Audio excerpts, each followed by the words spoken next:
Yes, folks, welcome to episode 2 of the Fundamental Wisdom Podcast with your host, Coach Bart K. On this podcast is where we ask the questions you want the answers to, discuss the ideas that matter in order to aid your journey ascending to your highest self. We have practical discussions to aid you in leveling up physically, mentally, spiritually, and financially. On this episode, I'm honored to be joined by a prominent figure in the health and fitness community, a master of supplementation and alternative health, a young but wise king. Please say hello to Wouter from Time2BeBetter. Wouter, how are you doing, man? Hey man, so good to be here. I'm doing very well. I'm so glad to be on this podcast as one of your first guests. It's truly an honor. So happy to be here. I'm happy to have you on. So, how are you doing today? I know it's the morning and you're in the Netherlands right now. So, what time have you? Yeah, it's 8 a.m. here, but for me, that's not that early actually, because I'm really an early morning person, and I typically wake up between 4 and 5 in the morning. 4 and 5, and I know you hit the gym right as soon as you wake up, right? Yeah, pretty early, because I like to avoid the crowds of people, and I also just like to get it out of the way, because I found in the past, just through experience, that if I go after my work or after my studies, there's just less energy for it. There's more chance for me to use an excuse not to go. And when I go up and I say to myself, this is the first thing I do in the morning, there's always enough energy to go, right? Yeah, getting that kind of challenge as well out of the way in the morning, I feel like it sets you up for the day. You're, thinking like, well, I know we all enjoy the gym, but I guess you could say it's the hardest part of the day. So getting that out of the way definitely sets you up for the day. So that's good, man. Right. So now let's dive into your beginnings. Where did Time2BeBetter come around from? Were your beginnings humble? How was your journey into health and fitness? Your journey with calisthenics? I want to hear a little bit about the history and your biography. Yeah, I guess we can go back all the way to 2014. This is when I started studying. So I moved out of my parents' house because they lived too far away from my university. So I moved to Delft. I started living on my own. And in the beginning, I was pretty much like an average student, a little bit of a degenerate, to be honest. doing a lot of partying, doing a lot of drinking, and that obviously had a terrible impact on my health. I was not sleeping well. I knew nothing about nutrition. I was just worried mostly about, in the beginning, to save as much money as possible. So I was buying really shitty food. Yeah. But over time, I just wanted to look better. I didn't like the way I was looking in the mirror. Also because, maybe the reason is a little bit shallow, but I thought, hey, the ladies probably like it. Seems like a recurring story, man. It's every single time. It's like, yeah, went to university, I was eating shit, I was drinking and doing whatever, on the side. And so just to reel that back, this is going to be two different extremes, but did you find yourself in like that skinny crowd, or were you perhaps a little bit overweight with regards to uni, or how did you look? How did you feel? A little bit. I was always a skinny guy, but when I started drinking, I became that skinny fat guy, Yeah. And the worst thing is I'm really tall. So I was just like this scrawny but very tall guy, like the pencil dude. And I didn't want to be that guy anymore. I was like, this is not a good look. You cannot be 2 meter tall and weigh 70 kilograms. It's just not a good look. So I was like, this got to change. I got to be more like, be as broad as I'm tall, basically, and just become a big guy. And I think there will be a better look. So that's how I kind of got started. But in the beginning, I was doing it very half-ass. Over time, I really developed a love for it, but I still didn't know what I was doing. And the results weren't really there, right? So because I was not doing the right stuff, so I So started to. just sorry now to interrupt, but just to touch on that, what is not the right stuff? Did you find yourself in like the stereotypical gym bro diet, or were you just, buying, protein powder thinking that that's going to make you massive, or how did that look for you? Like the beginnings of this health and fitness journey? At the beginning was just, there's no schedule, like no program to what I'm doing. I just go into the gym and I'm like, what do I like to do? Which machine is free? Kind Yeah. of this attitude. There's no method to it. And also, I was not aware of anything of nutrition. I was still just eating whatever my parents basically taught me to eat. Mm. And so this was like in the morning I was eating some cereal, and then usually during the day a lot of bread, like sandwiches, that's a really typical Dutch thing. Yeah. And in the evening it's like pasta. But yeah, it was just, I wasn't thinking about nutrition, and there was no method to my working out. And I saw other guys in the gym having good results, and I thought, why is it not working for me? And that's when I started to do the research, because you're like, why is it not working? And then you start, using the internet, and you started saying, hey, Google, why is this not working? And then that's how I started to, bring more. I started to think about nutrition, started to think about working out. And in the beginning, this was really just the most popular YouTube channels. Like you said, I started to see like, okay, you gotta buy some protein powders, and you gotta eat oatmeal for breakfast, and like chicken and rice and broccoli, and yeah, that kind of stuff. And I started doing that, and actually I did see results. And one of the things I remember is a guy that said, if you want to be big, you gotta eat big. So I was eating like a maniac. And at some point I was weighing, I think, about 105 kilograms. So I was So like, that's 35 kilos you gained. yeah, but I was That's insane. I was really like, there was no definition anymore on my body. I didn't actually look muscular. Also, I like, when I had my clothes on, I look very muscular, because I was just, everything was filled up. I remember my clothes were not fitting anymore. I had shirts, and if I just do this, like to do the lat spread, basically, you can feel like the clothes are about to rip in the Yeah. middle of like the back. So I knew I was gaining size, but when you took the clothes off, you didn't really see like the cool bodybuilder definition. So you fell into the trap, essentially, from what I'm hearing, of just listening to kind of like the steroid users telling you to eat 6 meals a day, eat massive, eat big, train this sort of way. I know you're gonna get big, you're gonna get big, but instead you went on this gigabulk and lost all sorts of definition. And when you gain, well, let me ask you, like, did you gain a bunch of fat then, or how was that look? I was still not really a fat guy. I've never been a really fat guy, but there's just like maybe like 20% body fat. 20%, yeah. And there's obviously a lot of health complications that, come with raising that body fat that not many people talk about, which is why obviously now I imagine you don't recommend like going on this giga bulk of just stuffing your face. So No.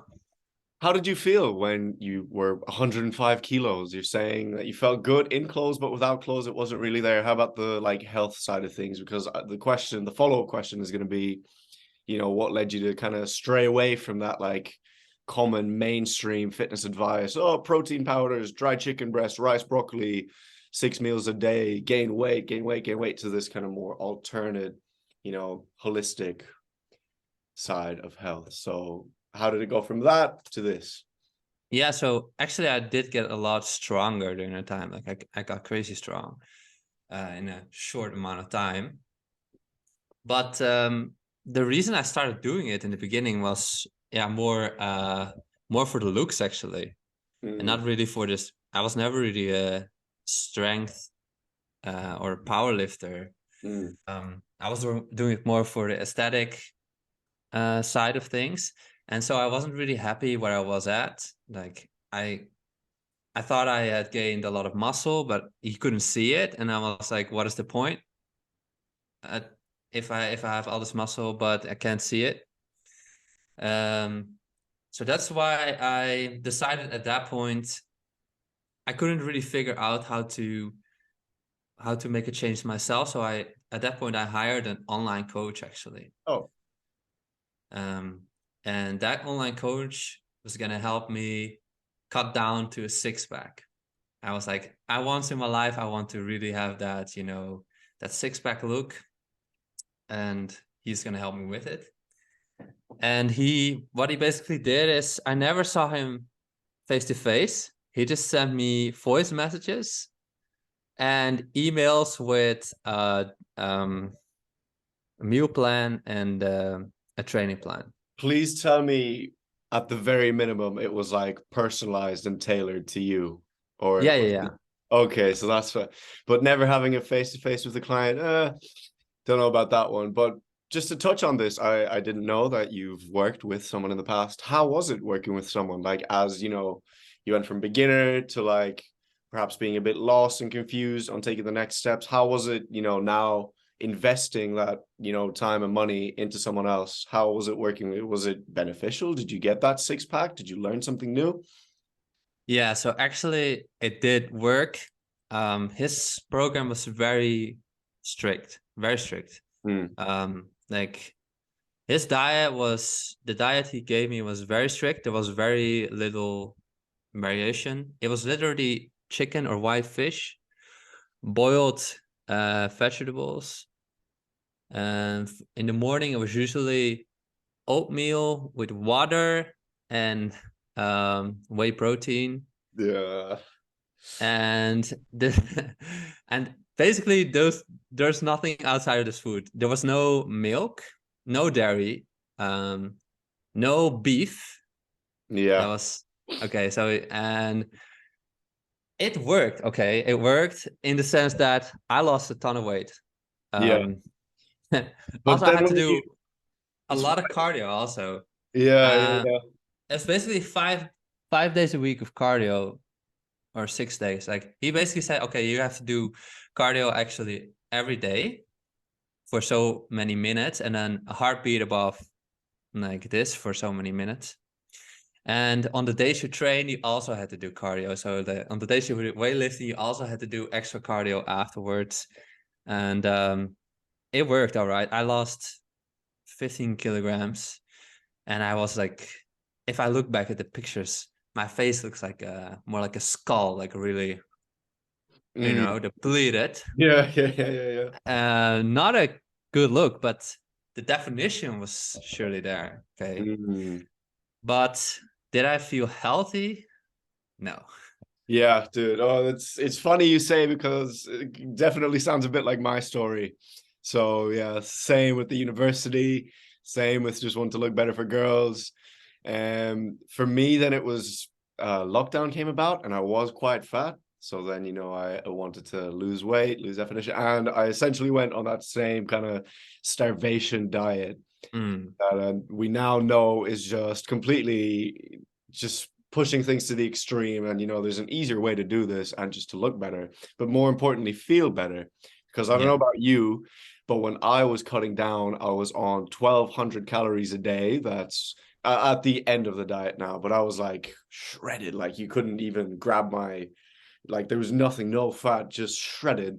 I have a couple pictures on my Instagram, but it was 1,200 calories, and it was essentially just like a bowl like this big, you know, the size of my head, of like spinach and just dry chicken. And, you know, just like essentially just prolonged fasting. But with that came so many health issues that I didn't realize, you know, in the like back in the day. So at first I was thinking, you know, oh, to look a certain way, you have to pay a certain price. You know, I know that my, you know, I have a little bit of ED, but you know, I'm shredded. You know, that comes with being shredded. Or, you know, I have this brain fog. Oh, that's just because I'm shredded. Or, you know, I have like for me, a big thing was binge eating disorder. Then when I was coming out of that starvation diet, did you ever have to deal with something like that? Not really. Like sometimes I did some cheating on the diet because I thought his rules were ridiculous, but uh, but never that never that bad because I was really dedicated. But when I think back on it, that diet is just so devoid of nutrients. Yeah, dude, like fair enough, chicken, right? Chicken breast, Yeah, it was chicken that's breast. like chicken breast, but chicken's all right. You Yeah, can do good with chicken a couple of times a week. yeah, White fish, I'm guessing it was some sort of tilapia or yeah. so, Tilapia, dude. yeah. I don't know if you know, most of that is from Vietnam, and it's just raised. It's farmed like it's essentially like a Mm-hmm. factory farm. It's manufactured fish. I used to eat a lot of that as well when I was in the Netherlands for quite a bit because you can get it there. But after, I went down the rabbit holes of nutrition and like holistic health and all of that, it's disgusting. If you saw how it's, raised and reared and essentially manufactured, it's disgusting. It's in some of the most polluted waters. So that goes to show that, a fitness coach or health coach, personal trainer doesn't necessarily mean that they know anything about nutrition. Sure, you're going to lose a bunch of weight, but it's not about just losing that weight or looking a certain way. It's about how you feel. And, if you have 100%. a good body, but something's off in the brain, especially with your hormones, it's not really the way to do it long term. And No. a question from that is, how long did you last in this phase of, just cutting down, eating this gruel of oatmeal and white fish? And how did you Oh, come out of that? so yeah, this program took about 3 months, Mm, and then I reached my goal, and I was very happy with the like aesthetic results, but not really with how I was feeling. And I mm, was at that point, I was like, okay, now I am at this point, but how am I going to maintain this? Because I don't want to be eating like this for the rest of my life. And also, I'm going to be totally honest with you, I'm not a big fan of cardio, at least yeah. not in that way. Like I was sitting on the bike, on the bike, Mm, and I had my hands on those like heart rhythm monitor because he said it needs to be above 160 for like 20 minutes. mm, That was just so boring. yeah. Um, I was like, I cannot maintain this lifestyle, but I want to keep a good physique. How can I make this happen? And that's when I really started to dive in nutrition for myself. I was Mm, like, that's when it really started. I was like, okay, I want to feel better and I want to stay at this physique or improve from here on. But I don't want to live the life that I've been living for the past 3 months because that's terrible. So how mm, can I do it differently?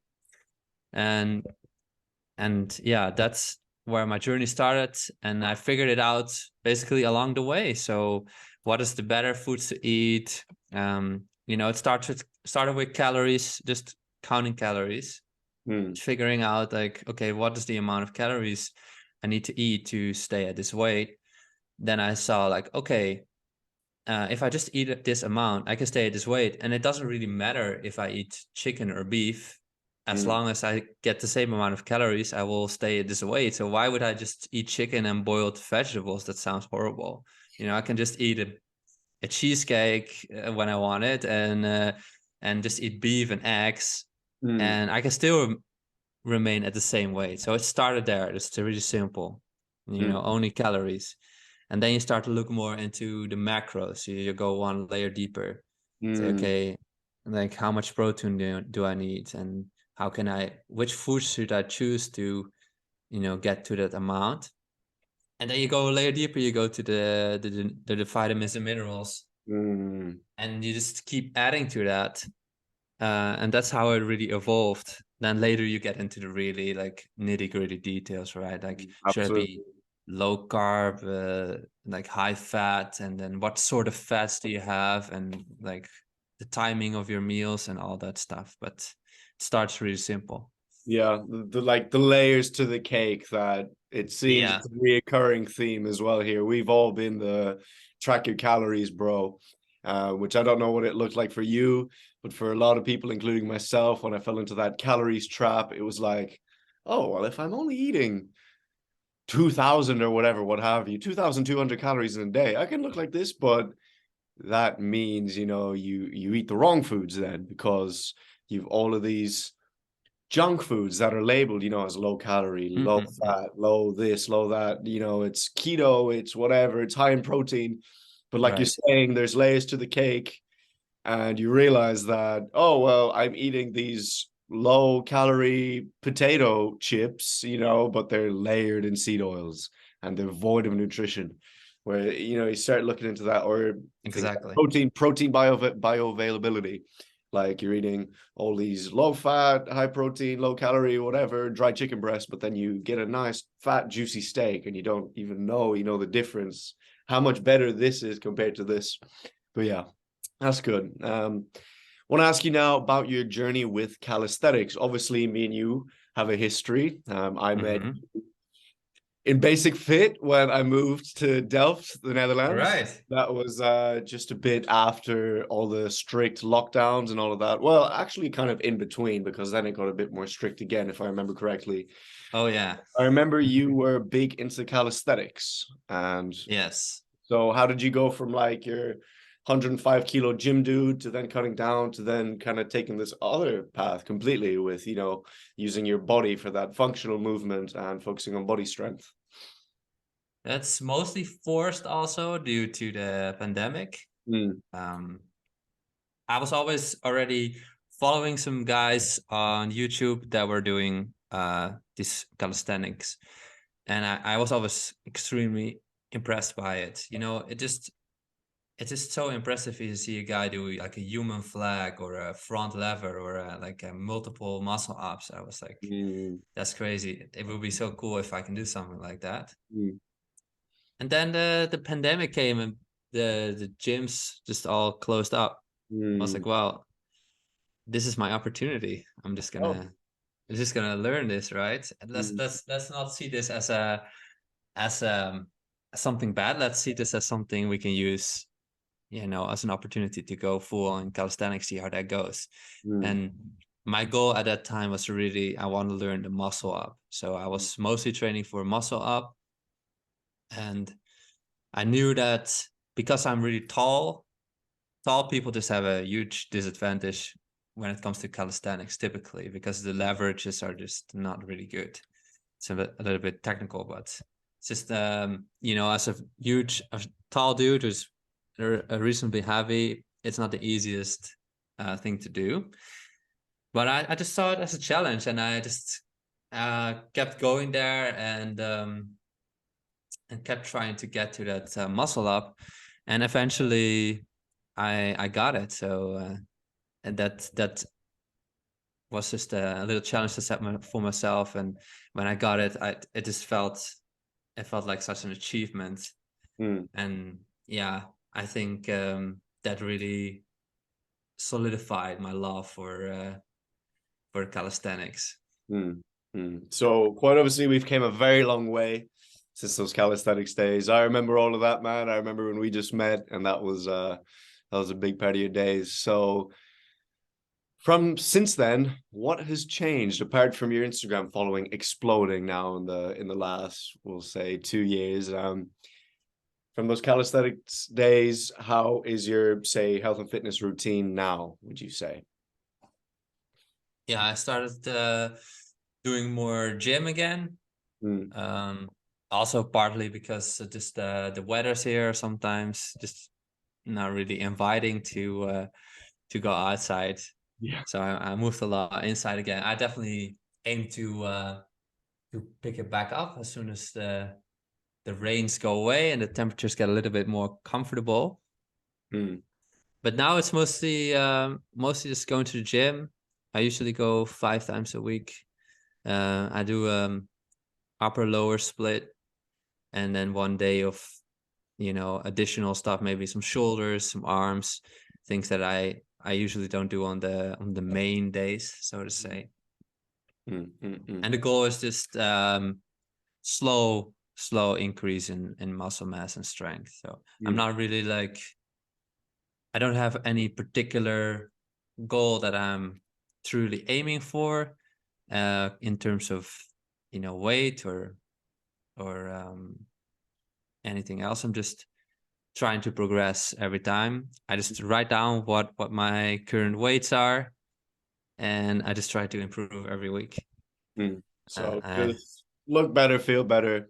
That's good, man. That's exactly not pushing anything to the extreme. Oh, I'm gonna eat white fish and chicken breast to cut down, or I'm gonna stuff myself with no. all of this junk just to get as much weight as possible. That's good. Exactly, yeah.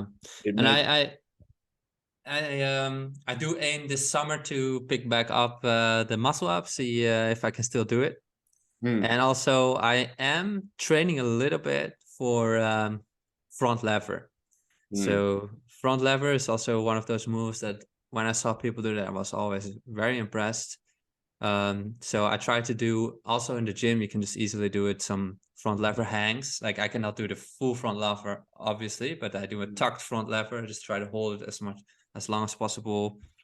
I do that, basically every session, just to get used to the feeling and slowly progressing. Because I just like to set some of these small challenges for myself to keep things interesting and keep challenging yourself. Yeah. So I think that is important. And when it comes to diet, like right now, I just I think I eat mostly what the Paul Saladino like diet. Like I'm not really following any dogma or anything, but when it comes down to it, it does look mostly like animal-based food, like meat, fish, seafood, eggs, dairy products, and fruits. Honey also. But I'm not dogmatic about anything. So I do eat some vegetables from time to time because I just like the added flavor. And sometimes I go out for a coffee and I order a brownie or something. Like I'm really not like, oh, this cannot be eaten, I'm gonna die from this or whatever. Yeah. That's an important thing as well. That's an important thing. Obviously, there's a couple certain rules that shouldn't be broken, especially in excess. Just eating like a kebab or a takeaway pizza every day is probably not good for anything or anyone or any situation. But if you follow a good 80-20, with regards to your diet, right, it's important. Quite recently on Instagram, I posted a post about healthism. I saw it. Yeah, good so one.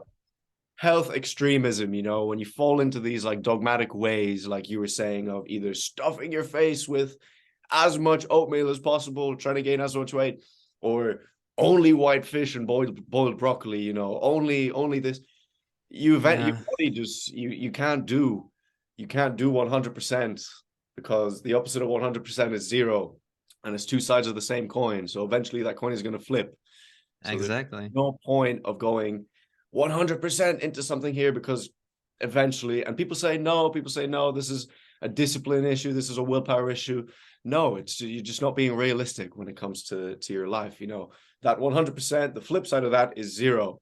Whereas when it comes to what you're saying here, not just being too strict. If you want a little Haagen-Dazs ice cream, you can have a little bit of Haagen-Dazs ice cream, have a croissant with your partner in a cafe. Nothing's going to happen. That 80-20, that is where like true, just happiness and just good enjoyment of life, just you allow for, the minimizing of stress, and just you can live your life freely. So exactly, being so strict with the diet and doing cardio 5 times a week, jumping on that Stairmaster or bike, what have you, you weren't happy with your life. You felt like something was kind of off now. So it's nice to be able to kind of detach from that and kind of get a third person view of, hey, maybe this isn't serving me. Maybe, sometimes I need to stop being so strict with myself. And that isn't to say, after listening to this podcast, go out and buy some Doritos. Not absolutely, but there's a time and place for everything.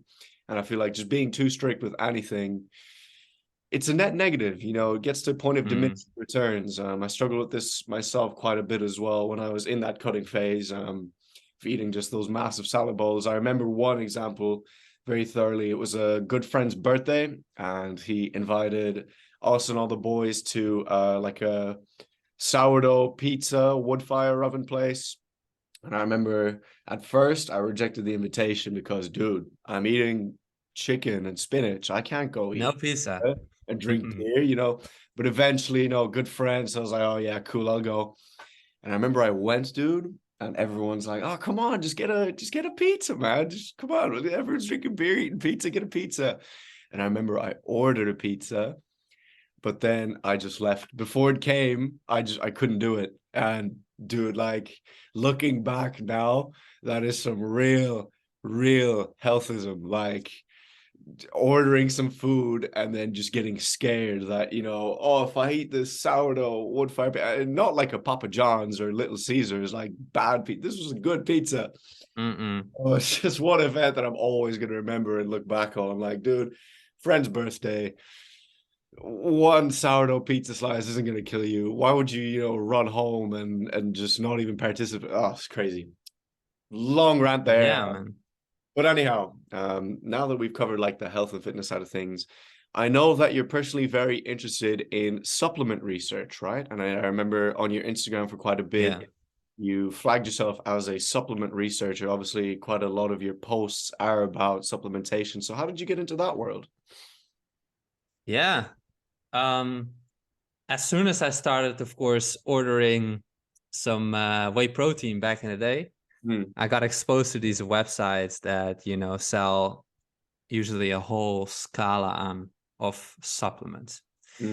And I was always completely overwhelmed by it because every supplement claims like the most ridiculous stuff. Like this is, this is going to burn fat to make you 10 times stronger, whatever. And I was always confused by that. But I started to look into it more also because of a YouTuber called More Plays, More Dates. Funny. Yeah, more people probably know him. And he does this, he sometimes does this supplement reviews or breakdowns. And then I figured out that, a lot of the supplements out there, they are not backed by science whatsoever. Yeah. They're just underdosed. The ingredients they use are, the worst type of ingredients. For example, for magnesium, you have like 10 different types, and then they use the least bioavailable type. And that kind of sparked my interest. So I was like, okay, there is use in supplements, but it really matters which one you choose and how much of that supplement you take. So that kind of sparked my interest, and I felt like, obviously a lot of people are watching him, but still a ton of people are just completely ignorant of this. And they spend a lot of money on supplements and thinking it will like solve their issues. But if you look at what they're buying, like one, it is not even useful for the problems they are having. Like two, it's underdosed. Three, it's like from a shitty manufacturer, probably like it's not even a good product. Like the purity of the product is not good. And you can keep going on and on. Yeah. So I felt like, my own frustrations with that, I could share that with other people and just share my journey, That's massive. Yeah. And you're so right, man, because once you start looking into it, you obviously have the big giant, supplement companies. I won't name any names in case I get canceled, but they'll have their magnesiums and they'll have a vast array of supplements. But when you look into it, they just group magnesium as magnesium. Yes, take this, and magnesium is proven to completely make your life 100 times better. But then once you look into the nitty gritty, the layers of the cake, just like in nutrition, it's like, oh, Well, the form of magnesium in this particular supplement that they're selling, for example, is magnesium oxide, which I would say, yeah, it's still magnesium, but I think a better use of that would be as a laxative compared to an actual magnesium supplement. So you start looking into, oh, well, there's also magnesium taurate or magnesium biglycinate or magnesium L-threonate, and they all have like these different functions and different, uses, different bioavailability. Then you'll start looking into sources. Ideally you want something not sourced from a bad source, obviously. But Mhm. so that's good, man. That's good. Clearing up the confusion that people have when it comes. Yeah, I That think it's that's just sharing my own journey, and that can be helpful for a lot of people. It doesn't really matter what you're doing. There's probably something you are in the process of figuring out, and other people are in a similar position, so it can be useful for them to, follow someone online that's on that journey and see what he's doing and what's working and what's not working. mm, So yeah, for the longest time, I had supplement researcher there. I still consider myself a supplement researcher because I still do it. But what I realized is that I got so many questions from people that were looking for a supplement to solve their issues while they were not dealing with the root cause. Like their life was a mess. And then I thought, I don't want to be this guy. I could take advantage of people and say, look, just take this supplement and it will fix your life and I can make money from it. But that's not the type of guy I am. that's Like I massive. actually want to help people. So I thought I need to add something to this page. I need to go deeper and actually talk about, fix your lifestyle first. Let's look at nutrition. Let's look at sleep. Let's look at your exposure to nature. Let's look at your exposure to toxic substances in your life, whether it's polluted air, plastics, or whatever. And start fixing that first before we move on to the supplements. I like supplements. I think they're interesting, but they should be like way behind on that priority list. Exactly. Yeah. Exactly. Because So it's yeah. it's the easy fix, and everyone always looks for the easy fix. Oh yeah. But what you realize very, very quickly when you work with a holistic health coach is that the easy fix was right in front of you all along.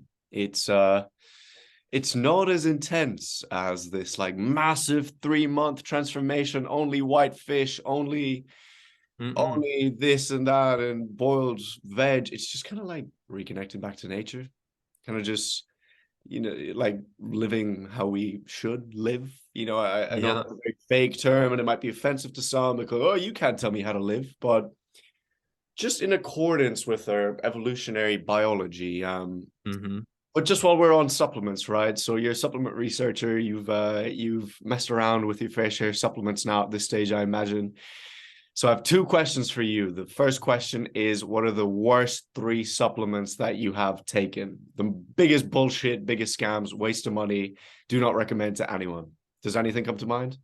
Worst supplements. Let's think. Well, there's a ton of supplements that simply don't make you feel anything. Hmm. I would say one supplement that's at this moment that's going around very often that is quite a scam in my opinion. I know this one. Oh, you know this one? Wait, Uh, can I guess before you say it? okay, say yeah. Progesterone. Testosterone is definitely one of them. I have never tried that one because it's just not available here. But I know there's been also some research. Like there's a guy online, he's like a chemist, and he's taking these supplements from companies to check whether what they say is on the label, if that's actually true. And he found that the testosterone from prominent brands, I'm not going to name any names, like just to save your podcast here, but they didn't contain like any, Zero yeah, ectosterol like or minimum basically amounts. no testosterone, like Yeah, not yeah. any significant amount. So that one is definitely overhyped, I think. Another one is beta alanine. I think beta alanine can work, but the way it is used nowadays, it will not work. So the reason that is beta alanine, you need to take about, I don't know the exact numbers, but I think it's like 4 to 6 grams every day for a long period of time. It's kind of like creatine. It needs a loading phase to build up in your body. But when you look at how beta alanine is used, usually it's part of a pre-workout supplement. So people take it only on supplement, like on workout days, and they usually take less than the 4 to 6 grams. So it's not going to do anything. Okay, if you use it like that, it's never going to build up in your body, and you only get the effects once it's building up in your body and your cells are kind of saturated with this substance. Now, on top of that, beta alanine, when you take it, it gives you this tingling feeling. Usually people experience like a sort of like itch. The itch creeps up your face and your body. It's honestly, it's a terrible feeling. But the reason supplement companies put this in their pre-workout is because you take this stuff and you're like, wow, this is working, you know, look how I'm feeling, you know, I'm on fire, you know, I'm fire, I'm full of strength. And that's nothing. It does nothing to you. Like, it does nothing for your strength. It does nothing for your endurance. It's literally just an itch. But people are looking for this feedback, you know, and that's why the most pre-workouts are full of caffeine, like super high dose caffeine, and then some beta alanine. So the combination is like you're super caffeinated, so you're kind of like shaking from the caffeine, and you got this itch. But basically the rest of the ingredients usually are underdosed. They don't do anything, and the beta alanine itself is also, it's not helping you. So I think that's something people should be aware of. It's like, I'm feeling this itch, yeah, okay, but if you're not taking it every day, and if you're not taking at least 4 grams, it's not doing shit for you. You're just getting itchy. Okay. Yeah.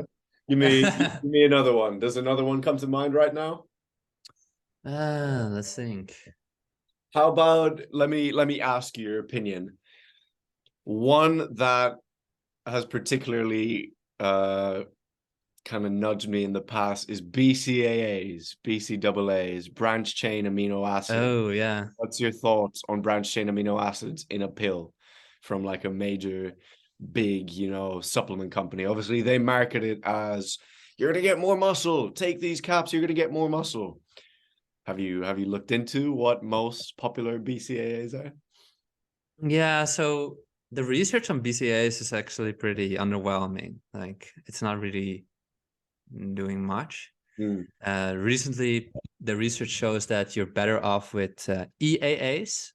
So that's like again a subset of the BCAAs.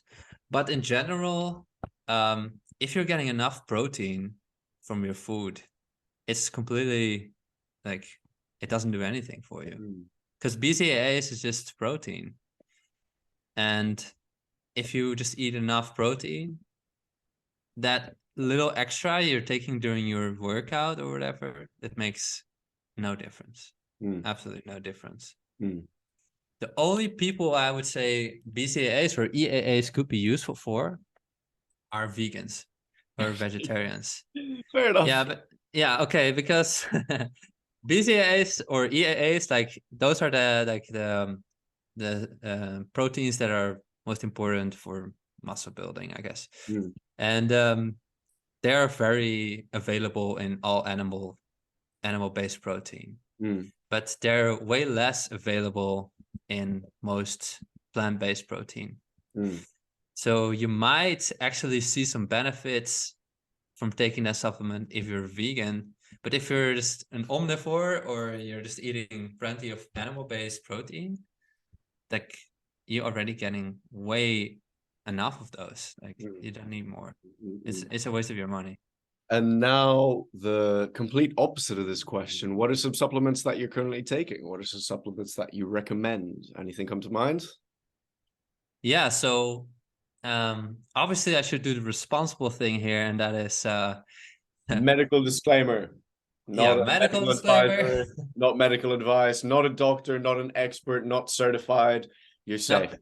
Good to go. Right, right.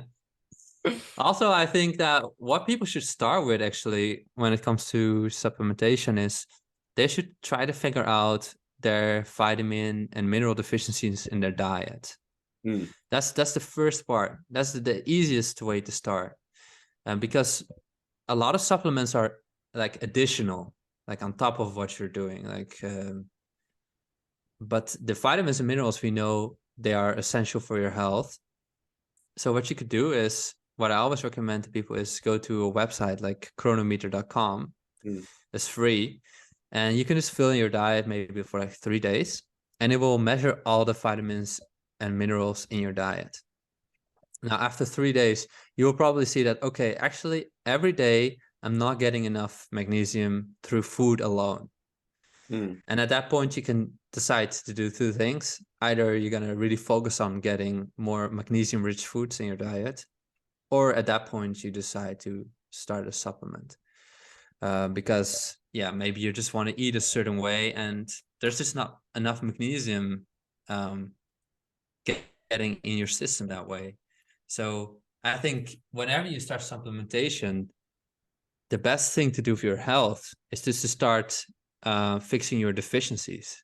Mm. Like identifying your deficiencies and fixing them. And for most people, those will be magnesium, vitamin K2, and vitamin E. Those are 3 big ones that are just difficult to get to food. And I would say like at least 50% of people are not getting enough of those through food. So that's definitely an easy way to identify your deficiencies and fix those with supplementation. Now, when it comes to additional supplementation, my 3 favorites, and those are just for general health and performance, I guess, are creatine, shilajit, and glycine. Those are my 3 Yes. favorite. Agree. That's the big trio right there. Right. Mm. Yeah. So there's just the benefits from those 3 are so broad. They cover so many areas that, yeah, I just love them for that reason. You know, creatine, obviously people think it's just for muscle building, but actually it increases the available energy in your cells. Like it basically recycles when ATP is used, like ATP is the energy, it becomes ADP, and the cell cannot really do anything with that anymore. But creatine kind of recycles that, can turn that ADP, make it useful again. So it's basically making more energy available in your cells. And that's not just in your muscles, it's also in your brain, in your organs, like everywhere. So that's obviously a huge benefit for you, like in terms of energy, in terms of how your body functions. Creatine is cheap. So I think, you know, in general, that should be a no-brainer. Now, glycine is also very important, I think, in the modern diet, because these days we're mostly eating muscle meat. And muscle meats, they're high in methionine. This is a protein, but not high in glycine. Glycine is mostly found in the connective tissue, like in the skin of meat, around the joints, like the meat on the bone. That's the sort of meat that most people don't eat a lot of. Glycine is also very, like, you find it a lot in gelatin and in bone broth. And we actually need glycine for the formation of collagen, but also for the body produces its own creatine, and that process needs glycine. And glycine is used for the production of bile salts, so it's important for your digestion of fats. Now, if you research the subject, you will find that the body can produce a little bit of glycine by itself, but the additional amount of that needs to come from food. Also, you can see that in the biochemical process, basically, when you get a lot of methionine, it needs to be balanced with glycine. This is just, without going into details, this is kind of how it works.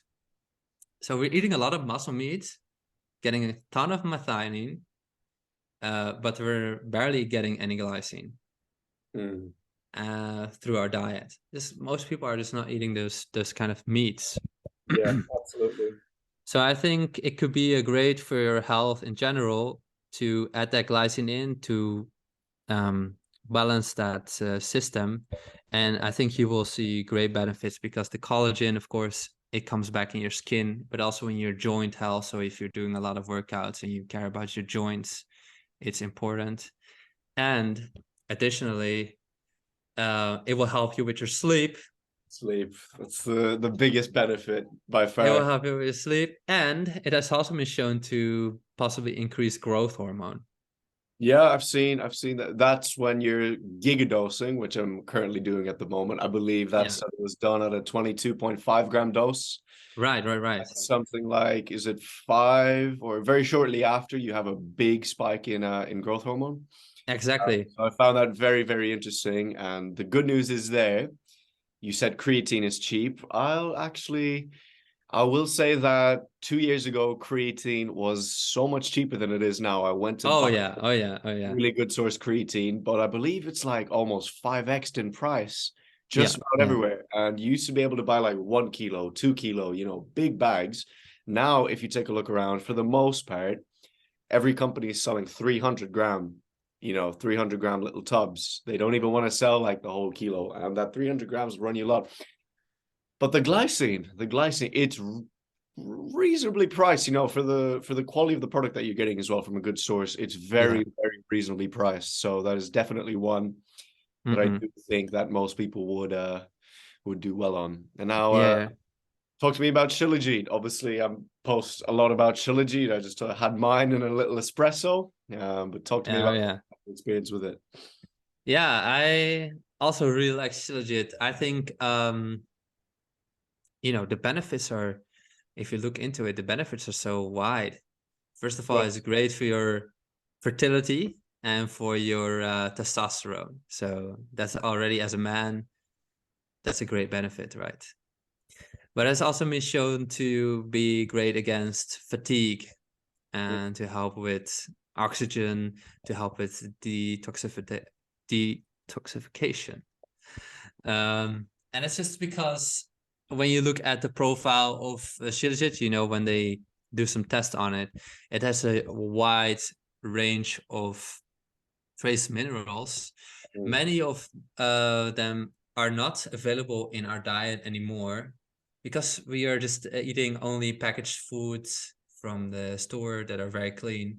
But you can imagine in earlier days when the food was maybe like all of it was organic, of course, and just come straight from the farm.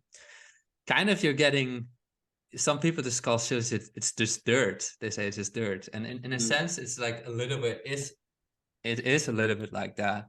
That some of those minerals and things that are used to be in the ground that can actually benefit us, they're not available in our foods anymore because we're eating such clean foods.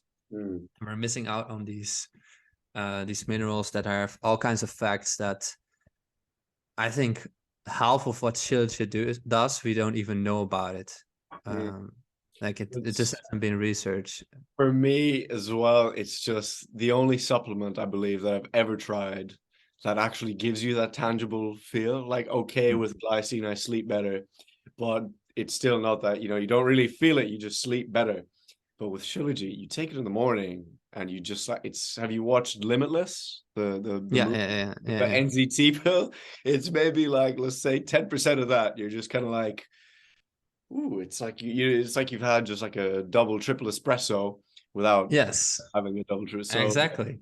That's massive. It's interesting, man. Like once you look into that supplement research side of things, it's literally, if you provide the body what it's missing and what it's deficient in, and your body just operates better. It's pretty, pretty self-explanatory up there. But as you're saying now, with the way the modern diet is and with how sterile everything is and with how many things we're missing out on, it's so important. It's so easy to fall into, these nutrient deficiencies and not even know about it. You just feel So it's so Yeah. important to use something like Chronometer to check that out and to, just feel your best self, because, one life, why not feel better, why not take the steps to Right. feel better, like it's time to be better. Exactly. See what I did there? See what I did there? Like it, man. I like it. Man, we're coming up on just about an hour now. So what I'm going to ask you now is, I know March is a busy month for you. I know Yes, you are doing a couple master classes with your audience in March. So exactly. just want to get you to plug that for yourself and tell the people exactly what it is, and we'll be wrapping up shortly. Yeah, so the reason I started doing that is just because you can only say so much in an Instagram post. Um, and I think it comes across way better if I just teach people face to face, and like on a call, on a lesson, and really go into detail. And I just love to share the things I learned myself. So I decided, you know what, let's do some master classes. And there's 3 topics I'm going to cover, so 3 separate master classes on things I just feel like I know a lot about it. So I have a lot to share in that area. So the first one is going to be about how to grow on Instagram. Yeah, I really started from the bottom up. I never followed any courses or anything. I just experimented and tried my way. And I got decently far, I would say. I have grown 2 accounts to 15,000 plus. So I have my own account, of course, obviously Time2BeBetter. I actually also have another account that most people don't know about. It's photography account about Asian photography. So pictures from Japan and China, whatever. And that's also more than 15K. And I also work as a freelance social media consultant for a Dutch startup. So I use my skills for that startup to earn more money. So I think I know a decent bit that I would love to share with other people that have a great story and just want to, start their own page. The second one is about how to set up a nutrition plan to lose weight. Because we're in March now, and I think in July people want to look, good enough for the beach, maybe. Yeah. And a lot of people, they just don't have money to get a coach. Like the diets that are out there are just not working for them because they're too, strict, or like one size fits all. And I'm just gonna teach people during that masterclass how to set up a nutrition plan for weight loss that is tailored to you, specifically for you, that works for you. That includes the food that you like and still gets you the goals you want, and also keeps you healthy, like we talked about today. That includes the right nutrients. Um, and yeah, once you know how to do that, you never need a coach anymore. You don't need to follow some stupid like PDF diet. You can just make your own. So I think that would be very useful. It's what I'm doing. Like, I'm walking the walk, so I can just tell you how I'm doing it, and then people can follow it. And the third thing is about productivity and discipline. So at the moment, I work a full-time job as a software engineer.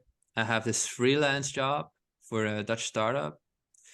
Obviously, I'm doing this sort of thing. Like, I'm doing supplement research, I'm doing coaching, I'm running my own page. So basically, I'm working, around the clock. And in order to do that, you need to be really smart about your time. You need to be disciplined. You need to know what you're doing, like time management and certain ways of arranging your life in order to not get distracted and to get a lot of work done. I developed these techniques and these ways of living over the years. And it's necessary if you're a young guy, you want to get a lot of things done. And sometimes you might be in school, or you might also have a 9 to 5 job, but you still want to get the side hustle going. You still want to go to the gym. You still want to do all those other things. And that requires you to arrange your life in a smart way. And I'm just going to teach all the techniques that I use myself in order to do that. during that masterclass. So those are the 3 masterclasses. Yeah, I'm very excited about them, and they're gonna be in the last week of March. I think is 24, 25, 26. Let's see. Yep, 24, 25, 26. You can find more information on my website, time2bebetter.com. Also, 2 as well. as well that 2. Yes, maybe yeah, we can put it in the description or something. Absolutely. Yeah, you can also find me on Instagram, and then in my bio is the link, and you can go to my website, or you can just send me a DM for the info. It's going to be live, of course, so people that attend live, they can just ask questions. But if you're not able to attend live, there's also going to be a recording available. So I'm just going to you can still buy it, and I will just send you the recording. So you can still enjoy all the content, and just send me some questions if you have them afterwards through the DM. So it doesn't really matter wherever you are in the world, or if the date and time is not convenient for you, you can still enjoy the content. So yeah, that's really it. Long story, but Oh, that's massive. That's a lot of value you're providing to people, you know. So I'm excited to see how that goes for you. So big March for you. The end. Yeah, exactly. Yeah. Well, yeah, I think we're doing pretty good on time. This has been over an hour, and it's been an absolute pleasure having you on. This has been a very nice podcast, learning about your beginnings and, you know, going from like that 0 to hero journey. We love a bit of that. So, Wouter, Time to Be Better. Thank you so much for your time here today. Thank you, man. Thank you. It was a pleasure. And I do believe that we will be seeing each other again for another podcast, because there's yes, let's do it. that we did not touch. So in the next coming few weeks, months, whatever, I'm sure that people will be hearing your voice again. So yeah, once again, thank you. Awesome. And to all the listeners, thank you for tuning in. This has been episode 2 of the Fundamental Wisdom Podcast with Wouter from Time to Be Better. Wouter, have a good Sunday, my man. You too, man. Thanks for See ya. listening.